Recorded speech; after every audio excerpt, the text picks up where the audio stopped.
और बटे थे तो कटे थे, हमें बटना नहीं है, एकजुट होना है।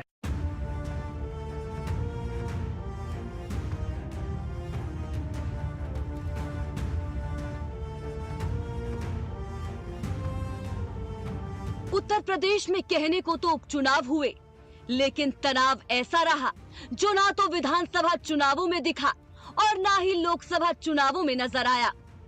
हर सीट जीतने के लिए दोनों तरफ से दिग्गज मैदान में उतरे। ये कोई आम उपचुनाव नहीं था, ये उपचुनाव साख की लड़ाई का था। ये उपचुनाव ये बताने वाला था कि यूपी में मुख्यमंत्री योगी आदित्यनाथ की ताकत कितनी है, और ये चुनाव तय करने वाला था कि अखिलेश की साइकिल में अभी कितनी दूरी बाकी है। इन उपचुनावों में बटोगे तो कटोगे का नारा बुलंद हुआ। एक रहेंगे तो सेफ रहेंगे का नारा गूंजा। पिछड़ा, दलित और अल्पसंख्यक का नारा उठा। जाति आधारित जनगणना को मुद्दा बनाया गया और चुनावों में दोनों तरफ के दिग्गजों की तरफ से पूरा जोर दिखाया गया। दोनों तरफ से ताकत लगाई गई। 9 सीट की लड़ाई में उतनी रैलियां और रोड शो किए गए जितने किसी छोटे प्रदेश में होते हैं। नतीजों से पहले भी कटाक्ष होते रहे, लेकिन जनता ने भरोसा भारतीय जनता पार्टी और एनडीए गठबंधन पर जताया। यूपी की 9 विधानसभा सीट पर उपचुनाव हुए। इन उपचुनावों में बीजेपी और आरएलडी गठबंधन ने 7 सीट पर जीत दर्ज की, जबकि 2 सीट पर समाजवादी पार्टी को जीत मिली। जनता जनार्दन को अटूट विश्वास है कि मोदी जी के नेतृत्व में उनकी नीतियां, उनके निर्णय देश और समाज के अनुकूल हैं और उस अनुकूलता पर जनता जनार्दन की मोहर है। इस संपूर्ण विजय के लिए मैं भारतीय जनता पार्टी के उन सभी समर्पित पदाधिकारी और कार्यकर्ताओं को,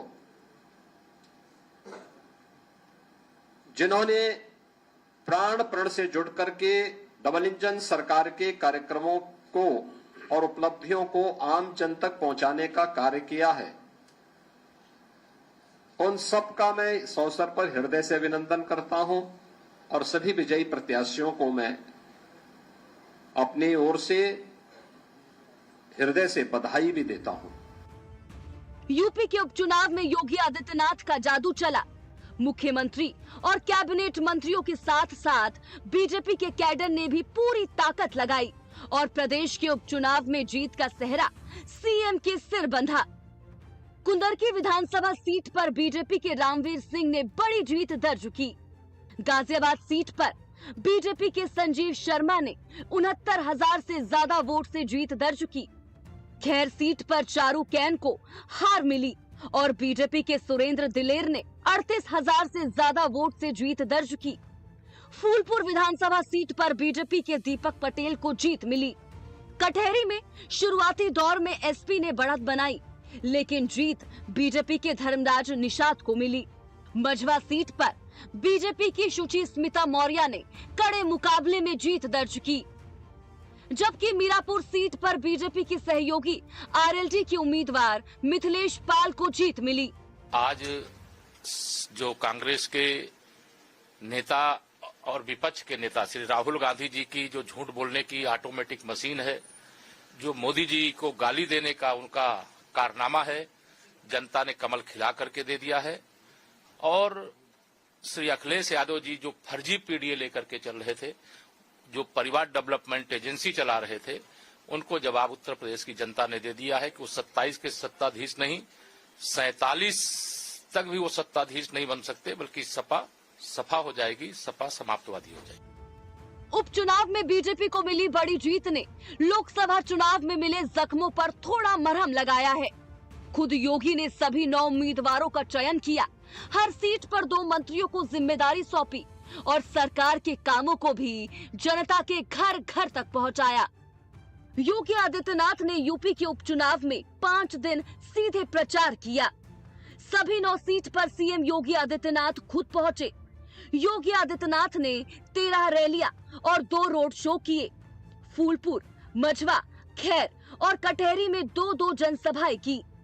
गाजियाबाद और सीसामऊ में 1-1 रोड शो और 1-1 रैली की।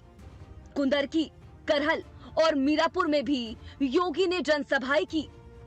इस जीत ने बता दिया कि योगी आदित्यनाथ का जादू बरकरार है और लोकसभा में जो हार मिली उसका कारण कुछ भी रहा हो, लेकिन योगी आदित्यनाथ नहीं रहे हैं।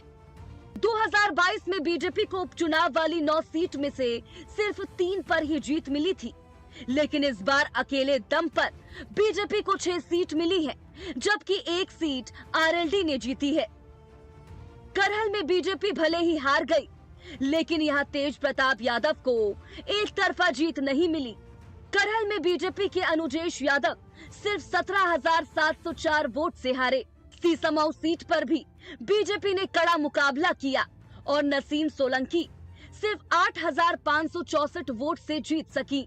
विधानसभा उपचुनाव ने यूपी में बता दिया कि 2027 में अखिलेश को आसान जीत नहीं मिलने वाली और उन्हें पापड़ बेलने होंगे।